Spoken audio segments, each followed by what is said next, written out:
세무사 시험 준비 정보 중에 가장 기본이 되는 것이 무엇일까요? 저는 시험 과목이라고 생각합니다. 사실 정보를 얻는 방법도 어렵지는 않은데요. 문제는 공부를 해야지만 알 수 있는 내용도 있고 착각하면 정말 크게 손해를 보는 정보도 있습니다. 그래서 이번 영상에서는 세무사 1차 시험 과목별 특징이라는 주제로 이야기해 보겠습니다. 저는 공부 휴식 중 보는 영상을 올리는 세무사 타스입니다. 그럼 영상 시작하겠습니다. 첫 번째로 소개하는 과목은 재정학입니다. 재정학은 한마디로 말해서 실력 편차가 커서 의외로 당락을 결정하는 과목입니다.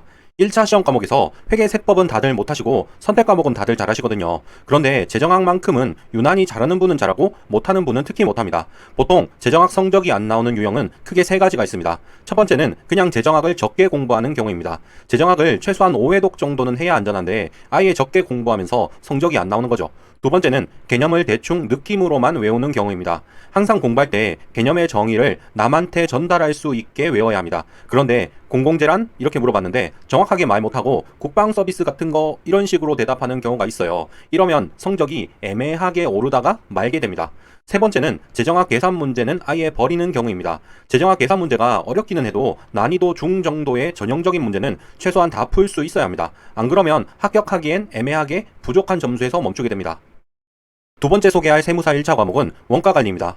원가관리의 가장 큰 특징은 의외로 할만한데 막상 실전에선 많이 못 푸는 것입니다. 재무회계나 세법에 비교하면 원가관리는 상당히 쉽습니다. 그런데 막상 실전에서 원가관리를 풀려고 하면 빨리 풀리지 않아요. 이건 원래 문제 특성상 그런 거라서 회독수가 많이 쌓여도 그렇습니다. 실제로 7회독 정도 공부하면 재무회계는 어려워도 2분 내 풀 수 있는 문제가 꽤 있는데요. 원가관리는 7회독을 해도 2분 내 풀 수 있는 게 생각보다 별로 없습니다. 이런 것 외에도 원가관리는 1차 회계학 과락 탈출에 든든한 버팀목이 되어주는 과목이긴 합니다. 1차 시험 실전에서 10문제를 확실히 풀고 다 찍으면 확률상 과락 탈출입니다. 그러니까 실전에서 원가관리 4문제는 최소한 확실히 푼다는 각오로 공부하시는 것을 권장합니다. 세 번째 설명할 세무사 1차 과목은 선택 과목입니다. 선택 과목은 웬만하면 고득점하는 과목이자 80점 이상 못 받으면 안 되는 과목이자 빨리 풀 수 있어야 회계 과락을 피하는 과목입니다.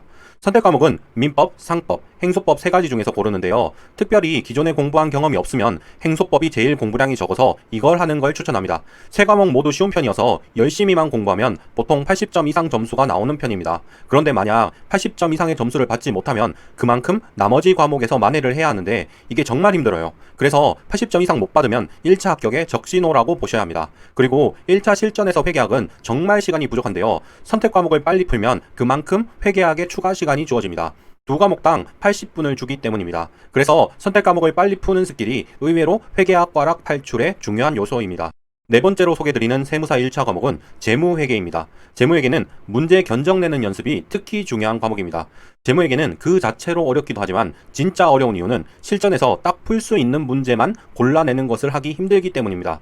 일단 풀어보려고 하다가 나중에 못 풀게 되면 한 문제당 3분 정도 허비되고 그런 식으로 3문제만 실수해도 9분 이상 쓰고 회계과락이 될 확률이 엄청나게 높아집니다. 그래서 항상 재무회계 문제를 공부할 때는 문제를 대강 훑어보면 관련 이론, 풀이 순서, 함정이 떠올라서 견적이 나와야 합니다. 그리고 10문제를 한 묶음으로 해서 푸시는데 이 중에서 가장 먼저 풀어야만 하는 문제 4개를 골라내는 연습을 늘 해주셔야 해요.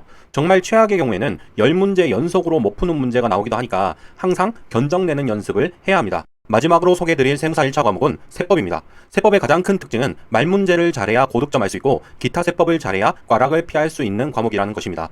세무사 1차 세법에서 계산 문제는 지나칠 정도로 함정이 많습니다. 그래서 공부를 아무리 열심히 해도 유예생 정도 실력이 아니면 실전에서 많이 풀기 힘들어요. 저는 10회독을 해도 실전에서 세법 계산 문제는 2-3개 정도 푼 것 같아요. 게다가 세법은 말문제가 약 25문제 정도 나오는 편이라서 꽤 비중이 높습니다. 그래서 말문제를 잘해야 세법 고득점이 가능합니다.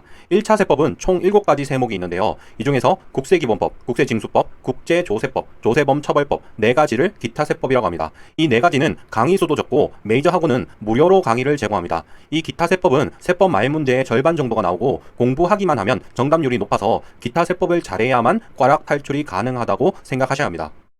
지금까지 공부해 봐야 알 수 있는 세무사 1차 과목 특징에 대한 설명이었습니다.